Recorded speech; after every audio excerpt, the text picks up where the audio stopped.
Okay, in this video I'm going to talk more about the histrionics.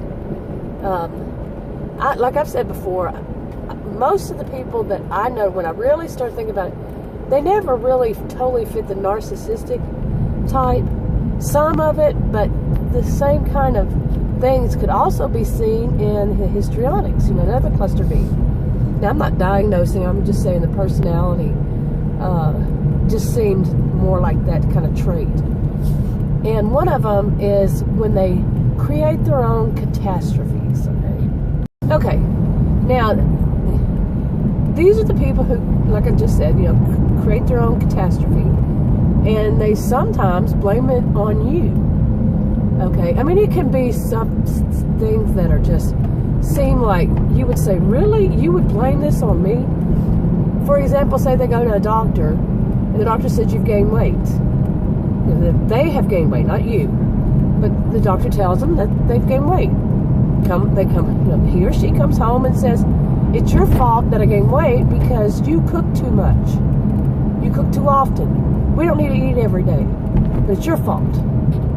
Now, I don't think I've ever heard that one. Not everything I say I've experienced, but much of it I have.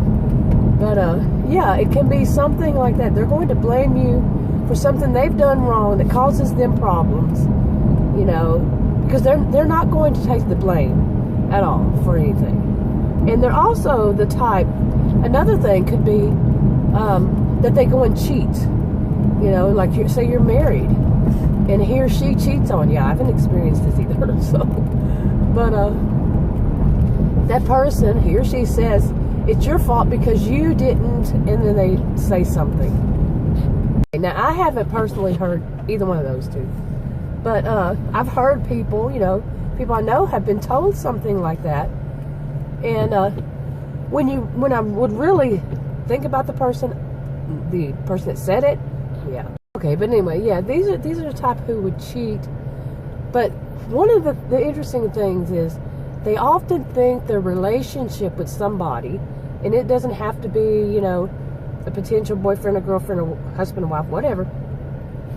But they think that their relationships are deeper than they are, or closer than they are, or more than they are, whatever way than they actually are, So, yeah, I mean, and they're, like the type to, like a woman or a man who's having a relationship with somebody who's married and thinks that that person's going to leave them for them. And that's not going to happen. They think that. I haven't experienced it, but I know somebody who did that. Yeah. And, that they never leave, but that's the kind of thing. They have these kinds of relationships. Okay, and I should say this.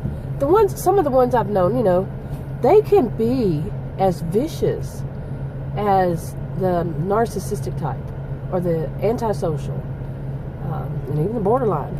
They can be just as vicious, if they aren't getting all the attention they want. They'd love to cause the drama to get the attention. Yeah, they can be vicious with it, and blaming you, making it even more dramatic.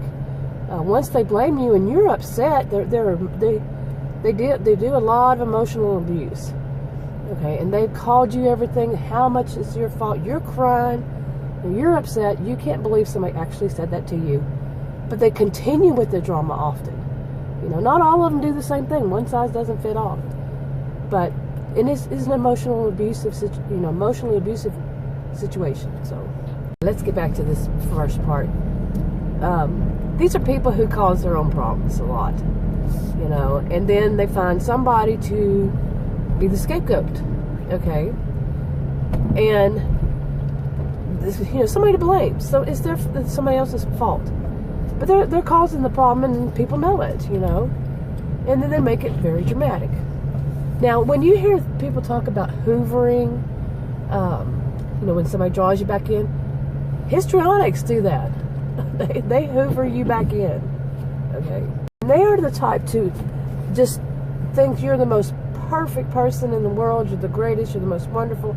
Next minute, they hate you. Their mood swings are crazy. They're angry often. And sometimes I really think that these are the people who have a major reaction to having been raised by someone who's narcissistic. They have big, you see how close that car got to me, that SUV? Yeah. But they have, have had a bad response, to a narcissistic parent or caregiver from childhood. While I'm on that thought, and sometimes it doesn't even have to be a parent. It can be a sibling, a cousin, or sibling, somebody around your own age that you grew up with or around, and who has that kind of narcissistic personality, or even antisocial, any of the cluster Bs that's really mean and hateful. And I think that's a major reaction to it, that they then become so dramatic when they get older. Their behaviors are histrionic, but they can also be abusive too, like I said. Okay, I had a car do that this time, so I moved. 2 in a row. Not a good idea. But yeah, anyway, let me wrap this one up. What do you think? I mean, if you really look at go and study whatever, if you don't already know about histrionics, and see if it kind of fits yours. It never really, narcissistic personality disorder or narcissistic behaviors, like I said earlier in this video, never really fit the majority of the people I know that had these wild, these kinds of behaviors. But histrionics does. And you might be surprised, really, seriously, if you really research it, how much is similar. And because one of the things I thought was, that I realized is they aren't quite as hostile in a way as the people who are more narcissistic. I don't know if that makes sense, but they can be. But I don't know. It's more like drama that they can shut off and turn on and turn off. So anyway, I'm gonna wrap this video up. I'm having allergy attack really bad, so if it's even worse than usual, the video, that's why. But if you want to subscribe to this channel, click one of the circles. If you want to watch another video on this channel, click one of the rectangles, like, subscribe, comment, and share if you want. I'll talk to you on another video. Bye.